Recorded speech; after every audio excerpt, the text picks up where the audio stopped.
2. When Naruto made his way to Suna, he was not in the best of moods considering his return to Konoha generated a lot of negative emotions from past memories.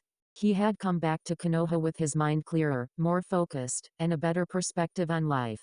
The Toads had taught him everything they had to offer about chakra, including senjutsu, their fighting style to the point where it was flawless in performing the katas without error. There was only one thing Naruto truly needed that he currently lacking right now in life to make things perfect. Life experience. So when word reached Konoha of Suna's Kazekage Sabaku no Gaara had been kidnapped by the Akatsuki, it was only natural that Naruto go to help his friend. A team consisting of Kakashi, Yamato, Temari, Sakura, Sai, and himself had departed to Suna in the hopes they would stop whatever the Akatsuki had planned. And naturally, they ran into a resistance in the form of the Akatsuki. After the group left Suna to find Gaara, the opposition came in the form of two of its members. In the form of Itachi and Kisame. Not that Naruto let them stop him from reaching his goals. So if it isn't Sushi Bitch and the silent asshole. Killed any other clans lately? Have you spilled the blood of innocent puppies? Asked Naruto in a mocking tone. Look at him Itachi. 3 years away with the Sannin and the brat thinks he is hot shit, remarked Kisame while Itachi said nothing. Year and a half. I parted ways with that perverted fool when it became clear his way of teaching wasn't teaching at all. Honestly, teaching me to tap into Kyuubi's chakra in order to fight you two better was not one of his better ideas. It's like someone fighting a house fire with toad oil. It doesn't work and makes things worse. So I spent my remaining time training under the toads themselves, said Naruto while Kisame kept on grinning while Itachi's eyes narrowed slightly. So you spent your time with some talking webbed wart makers. Big fucking deal. It still won't help you against us, said Kisame while Naruto grinned viciously. If I'm not such a big threat to you, why is Itachi still trying to cast me in a genjutsu with his eyes like he has with everyone else? Asked Naruto while Itachi's eyes narrowed even more. So you found a way to make yourself immune to genjutsu. Interesting, said Itachi while Naruto suddenly scowled. You can stop with the praise Itachi. I know why you two butt buddies are here and it's not to insult us or speak small praises at what I do. I also sense you two aren't the real deal. You hide it well, even showing the various abilities one would find in both the real Itachi and Kisame.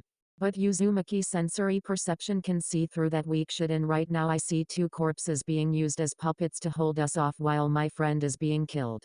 So drop the jutsu and stand aside, said Naruto while Kisame grinned. Or else what, brat? Demanded Kisame before he was suddenly and violently kicked in the midsection by Naruto, sending the man flying back well over 200 feet. Fast. And strong, thought Itachi while glancing over at Kisame, who had reverted back to the dead body they obtained for this jutsu. Fun fact about senjutsu. It can really hurt people when you strike them in a vital bodily area, said Naruto before he glared at Itachi. I am curious, how are you blocking my Sharingan's power? Asked Itachi curiously. Simple. I'm mixing senjutsu and the Kyuubi's power through my body in perfect sync. When heading here, I spent that time gathering up as much of it as I could. Mix it just right with what is sealed in my gut, and no genjutsu you have from your shitty eyes can stand in my way. Not even the second level you have in your back pocket, said Naruto with Itachi frowning further. So you know, remarked Itachi with Naruto scoffing. Of course I do. Sasuke basically bragged as much on how an Uchiha gets one of your cursed eyes to that stage. I got further information from the toads on how it works. It's a good thing I don't consider your brother my best friend, or else the bastard might get what he wanted. Aside from killing you, of course, said Naruto while Itachi frowned further at him. You should reconsider. You could learn a lot from him, and forming a bond would be for the best, said Itachi while Naruto snarled. Been there. Done that. What did I get for my efforts? Insults, a broken neck, and 2 Chidoras to the chest. I think I'll pass on the whole friends with the Uchiha concept. It's not healthy, said Naruto while Itachi frowned at him, since he needed the two of them to be friends so Sasuke could get the eyes needed to become stronger. Naruto's resistance to reforming the bond of friendship with Sasuke was hindering the plans of the Uchiha clan slayer, and Itachi didn't like it. He wanted Sasuke to gain the next level of the Sharingan, so when both Uchiha fought next, Itachi could give his eyes to Sasuke, and become an Uchiha worthy of ruling over their rebuilt clan. But Naruto was being difficult, and it seemed Sasuke himself had been responsible for causing the damage. The Kyuubi Jinchuriki's time with the toads had clearly made the boy stronger. Stronger than anyone would most likely prefer him to be in life. Not only that, but the toads had provided a mentality of where the boy no longer took crap from anyone, and was not as forgiving to someone who hurt him. Again, it created a problem for Itachi. One he now had to fix in the future, but do it in a discreet manner away from the Akatsuki. A pity. No matter. You are only a mean to an end, said Itachi while Naruto smirked at him now. So are you, said Naruto before he moved faster than even the fake Itachi's eyes could follow and was struck across the face where the eyes were located with the blonde's chakra. And leave large scar on the face of Itachi with enough chakra behind the strike to tear flesh from its body, and damaging the eyes of the fake body the Uchiha possessed. A Rasengan to the fake Uchiha's chest and he was down for the count before Naruto used his chakra again to dispel the Jinjutsu his team was in. Before they could ask what had happened upon seeing the two unknown bodies around them, Naruto was already heading for where he sensed Gaara's fading life force was located. A Rasengan to the barrier set up to keep them out did the trick and Naruto entered to see Shukaku being extracted from Gaara. Before the two Akatsuki members sent to retrieve the young Kage could speak, Naruto did something that would shock them, the Konoha team, and the other projected members of the Akatsuki in the room. Naruto took out tri-pronged kunai before throwing them at Deidara and Sasori. Oh, said Deidara with a start since being a former Iwanin made him recognize what just happened. Shit, finished Sasori before Naruto appeared in a flash, striking with another kunai to Deidara's skull and a senjutsu-enhanced kick to Sasori's side. Sasori's puppet body shattered into 100 pieces, but the puppet within the puppet had escaped, if just barely. But before he could do anything, Naruto was in his personal space. Putting his fist into Sasori's puppet chest where the blonde sensed was where the remaining anchor of life binding the puppet master was placed. Any last words before you die? Growled Naruto angrily. I do. I know Orochimaru is your enemy. He is mine too. I have a spy within his ranks at nearly the highest level. I was meant to meet up with him in the next 2 weeks to obtain the Sannin's future movements. I now give you this chance to kill him in my place, said Sasori while Naruto narrowed his eyes at him. Location, said Naruto while Sasori whispered it into his ear before Naruto crushed his heart within the puppet body before turning to the still shocked members of the Akatsuki staring back at him. The Kyuubi Jinchuriki. We meet at last, remarked Pine from his projection after a long moment of silence while still trying to process the fact the boy used the Yondame's most feared jutsu. He would have to talk to Tobi and Zetsu about that in private. And you must be the leader of these assholes. What does that make you? Biggest asshole of them all? Remarked Naruto while Pine ignored the insult. What? Call me an asshole with you? You are so fucking lucky I'm not there right now, kid. I could kill you easily and sacrifice you to Jashin himself. Said hidden through the projection. Am I talking to you? No. Then shut your mouth and suck rope, said Naruto while the man he insulted went on a cursing rant and spewed out more threats while the one next to him let out a chuckle. All of which Naruto ignored when he went to get a barely alive Gaara. Fortunately, they had gotten there to the point where Shukaku wasn't extracted fully from Gaara and went right back in the redhead's body. Acting quickly, Naruto altered the poor excuse for a seal to make it stronger, but also placing some various security measures into it to help prevent a future forced extraction like this one. Once done, Naruto glanced over at the projection still there watching him, and growled at Pine currently staring back at him with narrowed Rinnegan eyes. You are only delaying the inevitable. You and every other Jinchuriki will soon be an extension of my will and bring about a new era of peace through pain. Said Pine while Naruto glanced at him before turning to another projection farther back from the rest of the members. I'm going to enjoy ripping out your spinal column. I suggest you all get ready for the fight I am going to bring to your doorstep. Because I am not going to hold back and I am going to show you why it is unwise to piss off Uzumaki Naruto. Said Naruto to all of them before he picked up his friend and left without another word to them while ignoring his teammates. After what he just did, it was clear to them that the Naruto they knew, or thought they knew was no more. This Naruto was geared up for a fight and had no problems with dishing out the beating to those who deserved it, or Orochimaru's lair sometime later. So, where is the loser? I see a pink-haired wannabe for a kunoichi. I see my lazy pervert for a sensei, an unknown and clearly weak shinobi, but not the loser, commented Sasuke arrogantly while he stared down at his former teammate and sensei. Maybe he doesn't think you're worth the effort, commented Kakashi while Yamato was looking around for the Sannin. The last few hours, if not the past couple of weeks, had been interesting to say the least for them. Or it had been for Kakashi himself when Naruto came back to the village with a whole new feel about him. When Naruto had finally come back to Konoha, he had changed quite a bit. No longer loudmouthy, boasting, and overall weak like he had been when leaving with Jiraiya. He was calm, serious, and had an aura about him like a storm of sorts was brewing all around his very being. When Kakashi tried to greet him, Naruto just gave him the most serious of looks that made the cycloptic Jounin freeze instantly since it reminded him deeply of his late sensei when serious. It was in that moment, Kakashi knew Naruto he remembered was no more. Gone was the ramen addict, hyperactive blonde, and his yell of being Hokage one day for all to hear. In his place was someone ready for a fight and would gladly dish it out if push came to a possible shove. When Naruto entered the Hokage's office, Tsunade had wanted to hug Naruto, which was what almost happened if not for the blonde man giving her that same moment look given to Kakashi. He was not back in the village for hugs, kisses, well wishes, or anything else resembling friendship one had among other shinobi in the same village. He was here on business. He was back in Konoha to clear away some of his own debts and make others pay theirs to him, namely to clear up past failures. One involving Sasuke, Kabuto, Orochimaru, and even the Akatsuki itself. He also made it clear that any such abuse aimed at him in the past and into the future would be met with retribution by people who thought they could get away with it. While Naruto wasn't going to kill anyone, as far as Kakashi and Tsunade knew, the blonde Uzumaki made it clear that people would wish they had died should they test him. He also made it clear that the Toads had helped fix whatever broken mentality or false perception he had regarding his views of Konoha and life in general. They made it clear that forgiveness was good to give out, but not when it was taken for granted. Not only that, but if they acted smug about it, not only was said forgiveness wasted, the act itself only made the offenders believe they were in the right. Since they were never punished or ignored when the acts of abuse occurred, the people got it in their heads that the cruel actions they performed on Naruto was okay. Even more so when no one called them out on being proven wrong about Naruto in the first place. If no one did that, why feel any remorse at all? Why feel anything bad about abusing the Jinchuriki if no one was going to remind them how the boy didn't do anything to deserve it? The fools could easily argue their abuse kept the boy in check. That they had every right to hurt the boy and would do it again if possible for the same result since no one had punished them from the beginning. For Naruto, such lines of thought were unacceptable. Actions have consequences and the actions of Konoha on his person were unacceptable.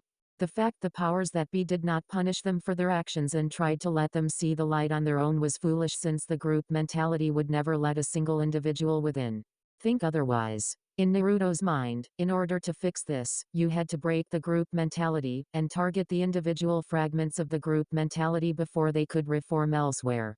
Make them see that their point of view was not only stupid, but would not go unpunished. In his mind, if they didn't get punished for their past actions, it would only just encourage future generations to be abusive to any Jinchuriki following him. And Naruto wasn't going to stand for it one way or the other. When Tsunade tried to talk to him about more personal things, Naruto told her they could wait, and to give him the key to his parents' home. The one he should have had from the start, but was denied by the powers that be when younger thanks to the Sandaime, and the power-hungry council. It was clear to those select people in the room, who already knew Naruto's parents that he also knew the truth, and was not happy with anyone who not only knew the truth, but chose not to do anything to help him. The Toads had been most supportive of him in providing Naruto with the knowledge he needed to know that was kept from him most of his life. They fixed the warped mental view Konoha, the Sandaime, and Jiraiya had given during his time living there. Naturally, they were appalled by some of things the village had done to the boy mentally, as well as the physical aspect of the abuse. It had taken a lot of effort to undo the damage. But the shadow clone jutsu producing thousands of copies each day to focus on ninja training while the real one had his mentality healed was a great counter. The Toads also suspected the shadow clone jutsu was kept from Naruto from the start, even though it was designed for an Uzumaki with high chakra reserves in the first place. It was also concerning that the Sandaime Academy instructors had known the boy had such high reserves, yet offered no alternative to the standard clone jutsu.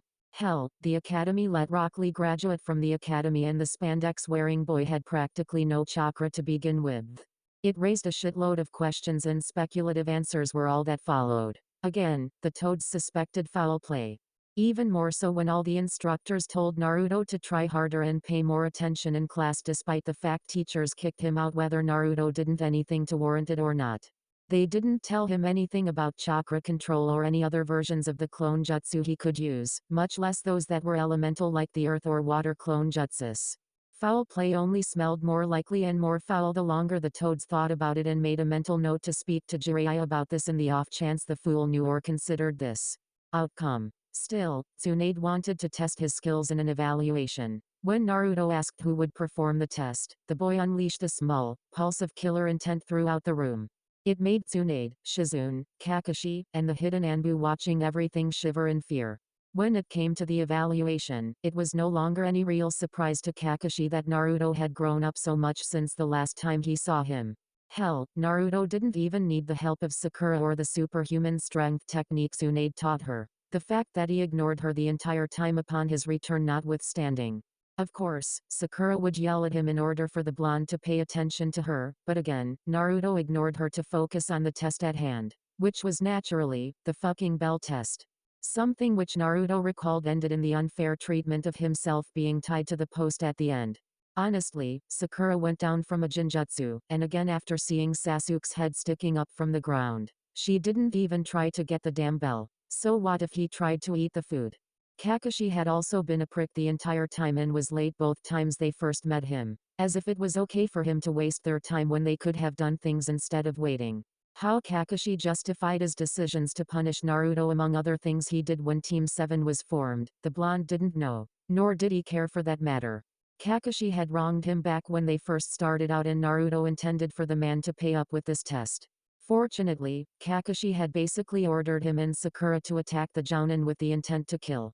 Which was why, for his part, Naruto quickly beat Kakashi bloody all on his own within a matter of moments, took the single bell the Jounin had, gave it to a stunned Sakura, and simply left the training field without saying a word. Only for Jiraiya to appear in front of him with a disapproving frown on his face. You've changed, Gaki. But not for the better.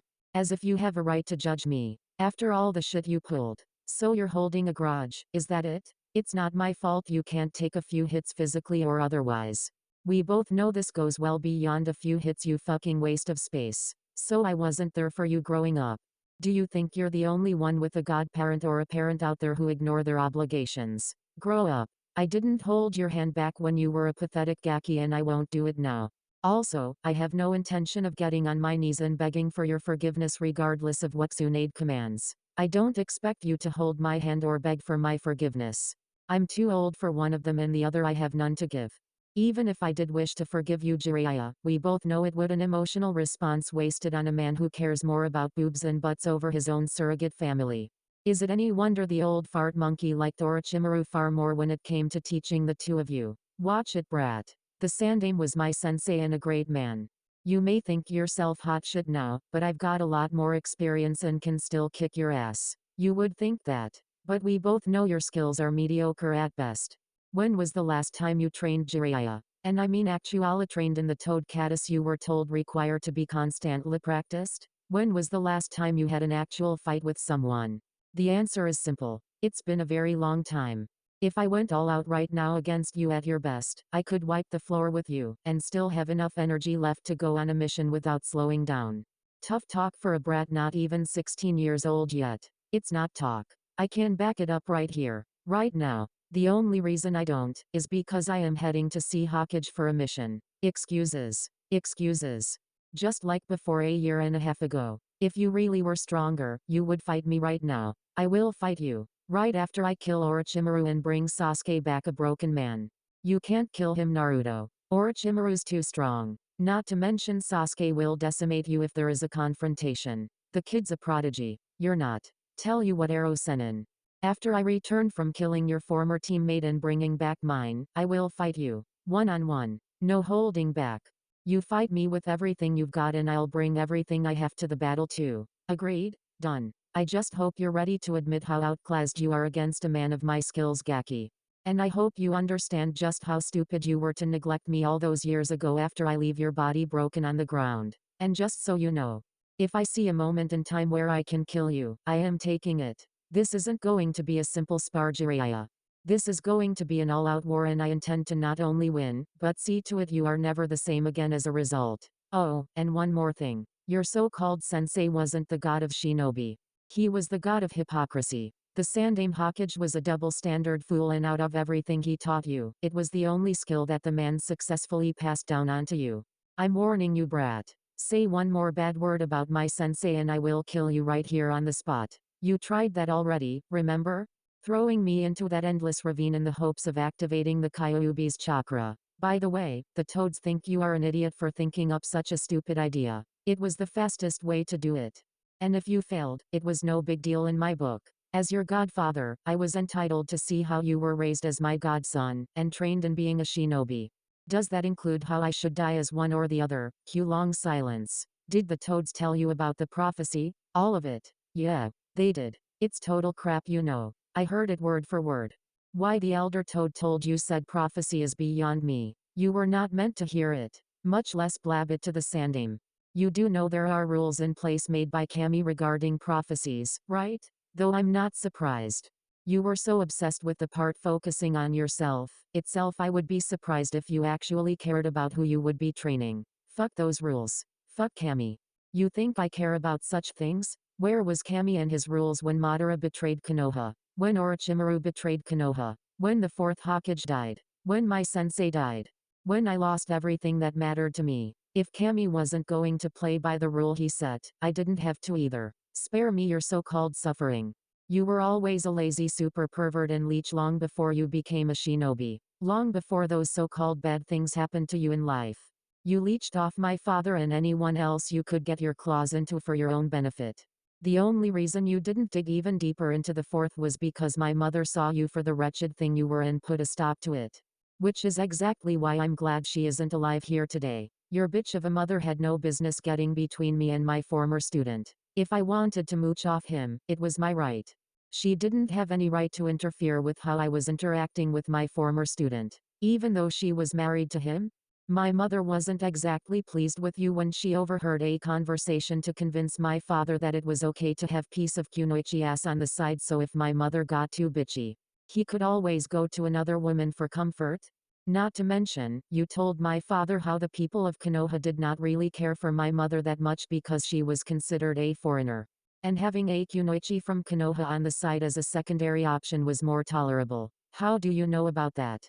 Both of my parents each left a piece of their souls in the seal as a failsafe of sorts should it falter from stress and strain. They were very angry with you and Konoha as a whole when I told them about my life. They see your actions as a betrayal of their trust in being a responsible godparent. When you die, they will be having words with you on the subject. Kakashi still shivered at the memory, especially the last part. The Jounin knew Kushina was a woman you did not cross, ever. Even Orochimaru, for all his sadistic tendencies, knew pissing the woman off was worse than an angry Tsunade catching Jiraiya peeping on her. It seems that the loser has become even more stupid since the last time I saw him, said Sasuke arrogantly before he suddenly gasped in pain and grabbed his neck when feeling an intense burning sensation. Or maybe Kakashi is right. I don't see you as a threat or challenge to me anymore, said Naruto behind Sasuke moments later with the Uchiha's eyes widening. How did he get behind me without sensing him? Thought Sasuke before he turned around and attempted to cut the blonde in half with his sword. Or for said Naruto in front of him to explode and sent him flying back down towards the Konoha team below. Or rather that would have happened if not for Naruto coming at him from the right, kneeing him in the rib. This was followed up by one to the left punching Sasuke in the face. Finished off with one surprising the Konoha team by shooting right up from the ground in the lab into the air and delivering a chakra-enhanced kick to the Uchiha's spine. After this happened, an army of Naruto shadow clones made themselves into a whip, and launched the Naruto at the end to hit Sasuke in the chest to send the still shocked Uchiha back down. Not such hot shit now, are you Uchiha? Did Orochimaru spend his time training you to be a proper shinobi? Or as his personal sex pet? Asked Naruto coldly toward his former teammate struggling to stand from the hits he suffered. How can you be this strong? Asked Sasuke while looking up at Naruto with disdain in his eyes. Through training. Lots and lots of training. Training day and night. I bloodied my hands, my feet, and even my face to the point where the crimson liquid acted as a second skin. I broke my bones in so many places it's not even funny. What I did to you was not even a fraction of what I can do to you, Sasuke. The force behind each blow I landed had enough power behind it to rival one of Tsunade's super strength punches. Right now, I believe you have several broken ribs, a badly bruised if not broken spine, and jaw shattered on one side with a few teeth being loose, if not falling out," said Naruto calmly while he raised a hand to stop Sakura from moving to heal the Uchiha. "I should have killed you at the Valley of the End. To think I spared you on a whim," said Sasuke while Naruto had the nerve to laugh at him. At him. "An Uchiha. An elite. You spared me on a whim?" Once again Sasuke, you copy others before doing anything truly original. I spared you first. I could have ripped right through your Chidori with my Rasengan or let my attack rip your face clean off while taking those eyes Orochimaru wanted so badly right out of their sockets. But I held back. I held a lot back. Orders were to use force if you resisted were authorized, but it wasn't lethal force. You however, had no such restraint, and came at me with the intent to kill. You threw everything you had at me and I came back for more. Your victory over me Uchiha was a technicality. Nothing more, stated Naruto while Sasuke was seething and tried to use his curse mark. Only to find he couldn't. My power. The curse seal. I can't use it, stated Sasuke in shock while he had assumed Naruto had put some kind of suppressor on him. You're just realizing that now? I killed Orochimaru and as a result the curse seal on you was destroyed before I even made my presence known to your soulless ass. Honestly, you are so arrogant and smug about yourself that you don't have any sensory awareness for having eyes in the back of your head.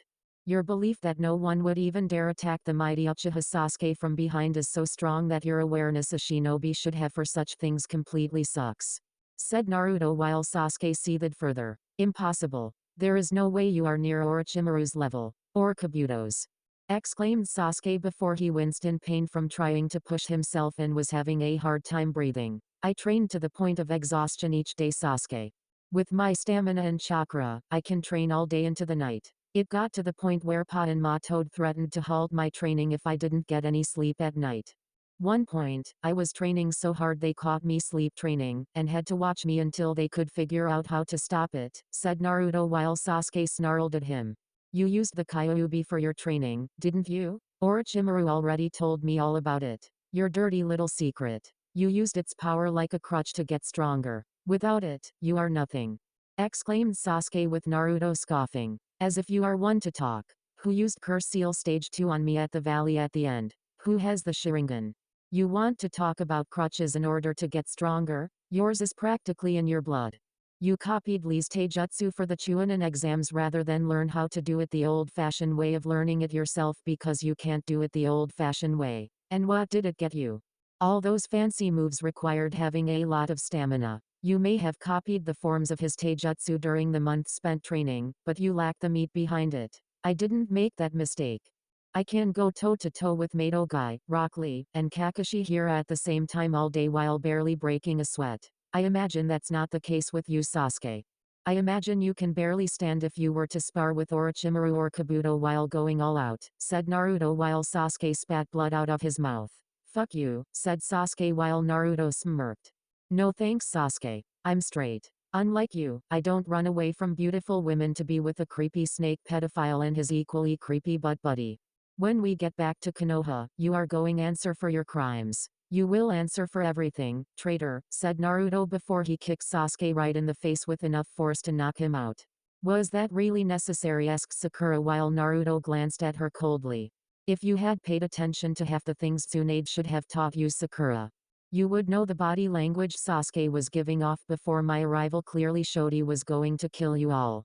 He would have swooped down, killed you all, and not lost an ounce of sleep over it. Hell, I imagine he would paraded your bodies all over the place for anyone to see in the hopes of pissing me off. Still think it was too much?" said Naruto before he put chakra suppression cuffs on the Uchiha before sealing Sasuke into his one-of-a-kind prisoner scroll created so prisoners could be easily transported back home if caught alive. "You don't have to be so cold," Naruto said Sakura with a frown since she was finally having a conversation with him, but was barely considered civil.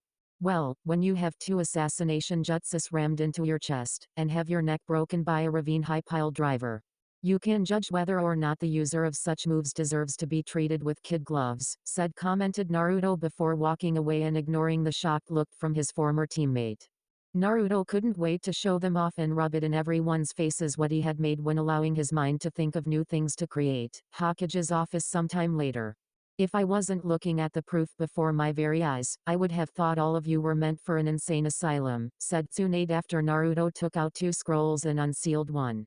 The one holding the heads of Orochimaru and Kabuto. Though one head was arguably that of a giant white snake, it was definitely Tsunade's and Jiraiya's old teammate. Seeing is believing, Tsunade, said Naruto professionally while deciding to no longer call her granny like he used to do. Not out of respect. No, she didn't have his respect. Not anymore. Not her.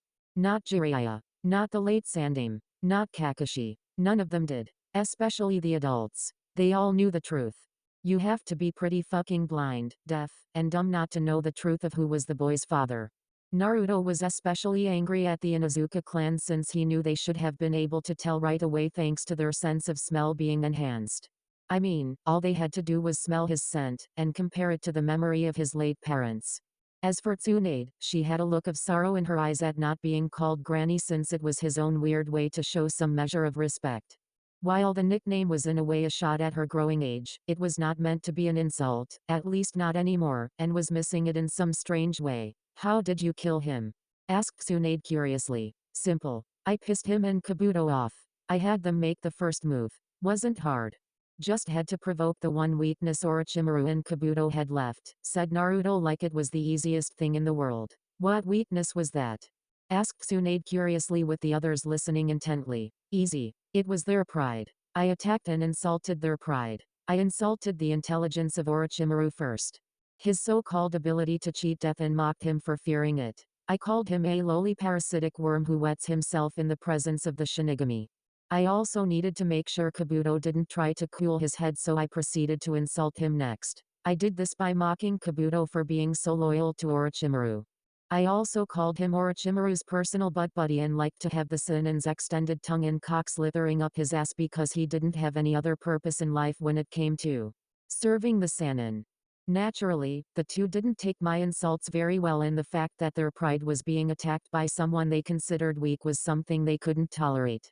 Said Naruto while there was simply more to it than just insulting the two missing nin. For one, Naruto didn't waste time being flashy with them. He was quick and precise in killing them both. Kabuto died first, cutting the nin's chakra scalpel covered arm off at the elbow, followed by the head with standard Anbu sword he had acquired from the traitorous and emotionally stunted Sai had done the job. Naruto had killed Sai because he knew something was off about the pale-skinned and emotionally challenged boy. Pa and Ma had taught him well in determining when a person was not who they truly were, no matter how hard they tried to hide it. Sensory awareness kicked ass. As such, Naruto had interrogated Sai to the point where the boy was a bloody mess. A silent mess, but bloody all the same. It was after Naruto went through Sai's ninja gear did he see the pictures of Anbu without their masks, lists of their names identifying them, and even some of their abilities. All assigned to be given to Orochimaru from the looks of things, and a message from one Shimura Danzo of Konoha asking for the two of them to work and taking Tsunade out. The pictures with the identities of the Anbu being a sign of good faith payment to Orochimaru and the promise of test subjects if the Sannin helped him become the next Hokage. All in all, Naruto kept such evidence for later, and killed Sai with his own sword before the root nin could even contemplate what happened. The other members of the team didn't know this since they had gone on ahead to scout for Orochimaru's base. When they asked about Sai on the way back to Konoha, he found it was incredibly easy to just lie to them about how Kabuto killed Sai with the chakra scalpel to the chest. Considering it was how Naruto almost died at one point, it wasn't too hard to believe the story was true since the blonde used his own experience as a reference in the story. This way, the group would believe the story, and make the lie more believable when giving his report. The look of remembrance on Tsunade's face would be seen by Kakashi, Yamato, and Sakura, so they wouldn't have any reasons to doubt it. Add the body was dumped off the bridge into the river below during the fighting would make it impossible for them to find Sai's corpse, which was actually burned into ashes, so there was no chance in hell of finding it. As for Orochimaru, he was pissed off that Kabuto was killed so easily, and quickly by Naruto to the point of instantly going all out on the Kyuubi Jinchuriki. Naruto did the same with the area around them being turned into completely different terrain. When Naruto went to Four Tails, the Sannin had tried to use his sword on him in the hopes the poison in it would end the blonde's life.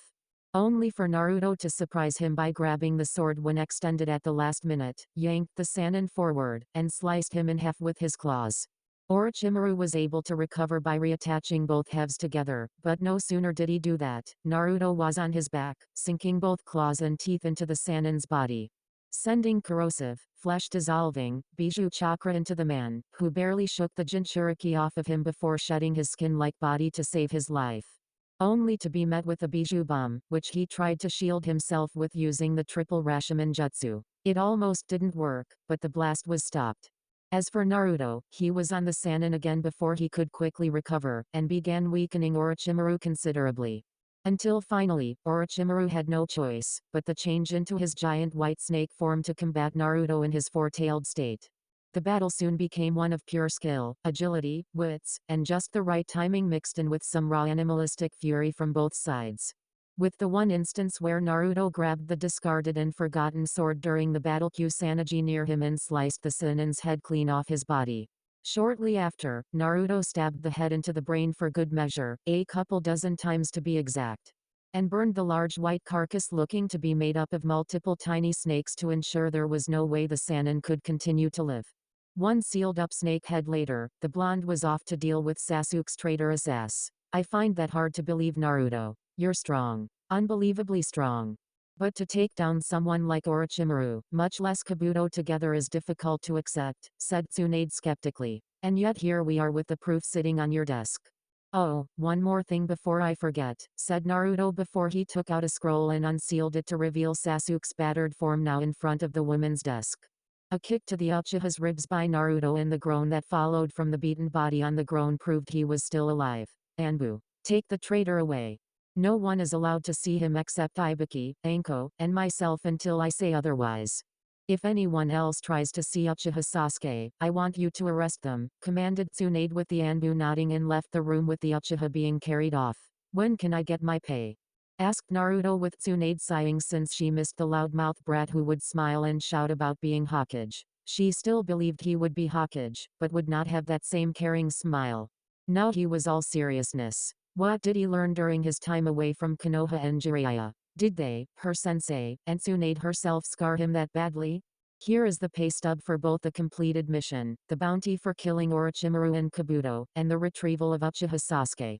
Present that to the bounty pay room and they'll give you the money you deserve, said Tsunade with Naruto took them, but did not smile at her. Unlikely.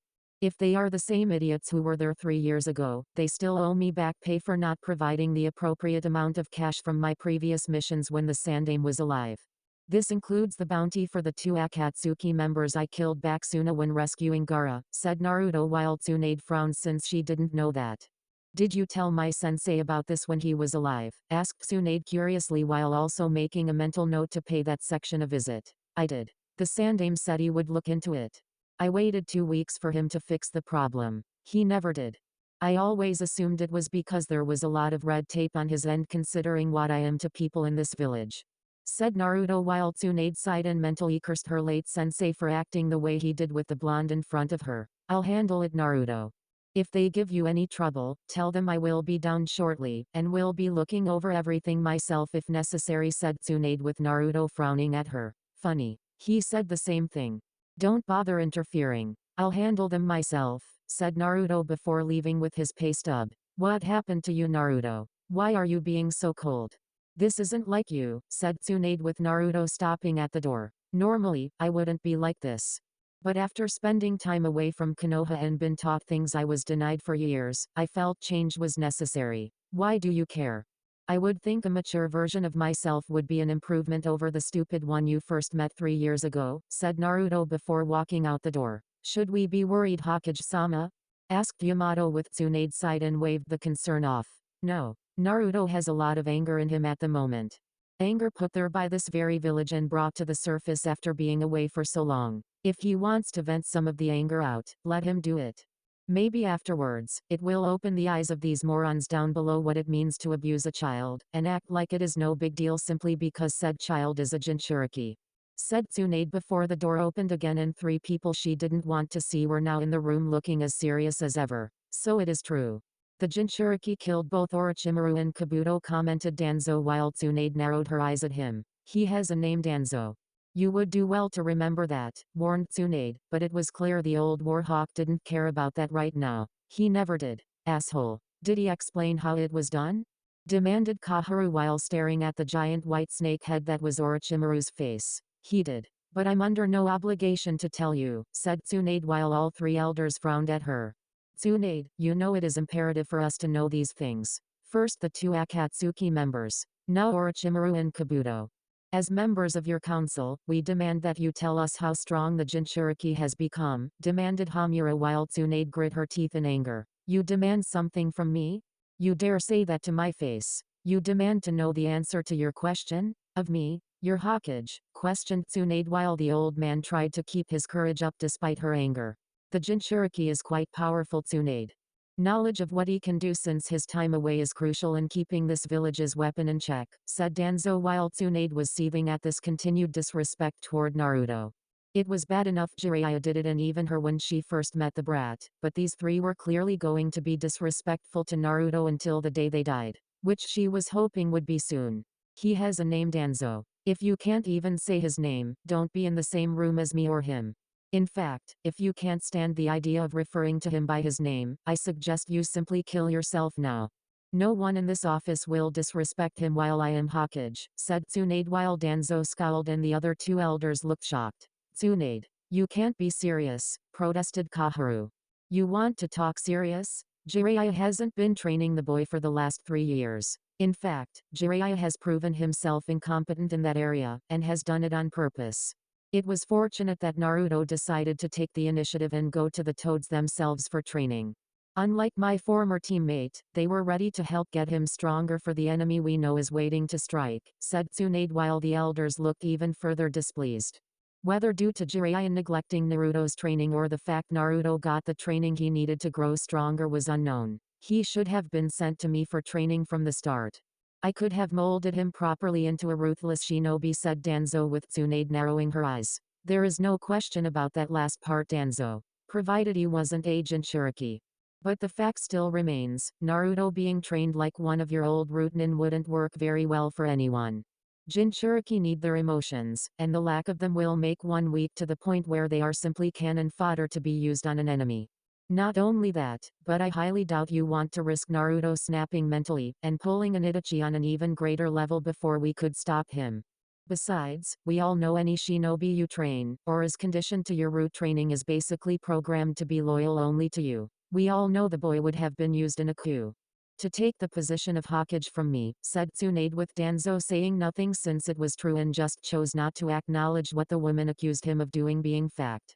Danzo would have made the boy his loyal pawn and used him in a coup to take Konoha from his old rival or the woman in front of him. Not that he would admit it outright. Let the woman in the Hokage's seat accuse him of possibly snagging the Kyuubi Jinchuriki for his own purposes. His silence spoke nothing, yet everything to Tsunade, but without proof. It was just her spouting off nonsense. Which worked fine for him since it made the woman look inadequate in being Hokage. What does Jiraiya have to say on the subject of the boy? Asked Hamura curiously while he changed the subject back to the village's Jinchuriki. What do you think? He is acting like an angry man-child about it. Naruto resents him for the lack of training received from the beginning and knows Jiraiya did it deliberately. Not only that, but I imagine the Toads told Naruto quite a few things that no one ever thought would be revealed to him until much later in life. Certain things we would rather take to our grave before letting see the light of day, commented Tsunade while the elders now had a look of fear on them. Even Danzo. They wouldn't dare. Hiruzen forbid the boy from learning anything until he was ready, exclaimed Kaharu while Tsunade scowled at her. And when would this sense of readiness be determined, Kaharu? When we were all on our deathbeds. When Naruto himself was old, gray-haired, and too weak to do anything if he felt like it. Besides, Sensei only forbid Konoha Shinobi from telling him. The Toad summons do not fall into that category. He is also their summoner and therefore have the right to tell him things we would not, said Tsunade while none of the three elders liked this one bit. His mind needs to be wiped or suppressed of these things, stated Danzo immediately while the others agreed. No, I forbid it. Naruto knows what he knows and that's fine. He should have known the things he does now from the start. Sensei made the wrong choice on how to raise Naruto and Konoha. He let the village treat the boy like a punching bag in order for them to vent out their frustrations and damn near stunted the boy's growth and potential beyond repair. We all know that if my grandfather, granduncle, and grandmother were here they would have piled a lot of bodies in the middle of the village square for what this place has done to him. And don't bother denying it. I know enough about the issue to know that all three of you helped in its very orchestration. You are all just as guilty as he was when alive and even more so to let it continue, said Tsunade while knowing these three had the pull in Konoha's own government to make it happen.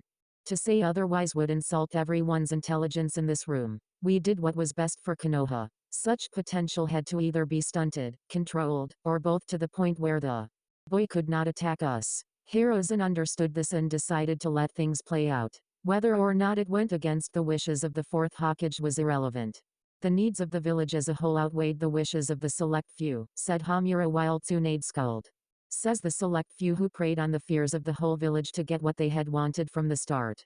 Says the people in front of me who are afraid to actually make the selfless sacrificial play to ensure Konoha lives to see the next day. You three are a bunch of sniveling cowards, who throw away the true patriots of this village just to sit in your cushy seats of power while judging others for the work they do. Said Tsunade while the elders made scowling faces at her to indicate she was not only right, but they hated being called out on it. So what will you do now, Tsunade? Asked Danzo curiously while wondering what she had planned to do about the village's weapon. It is Hokage-sama to you, Danzo.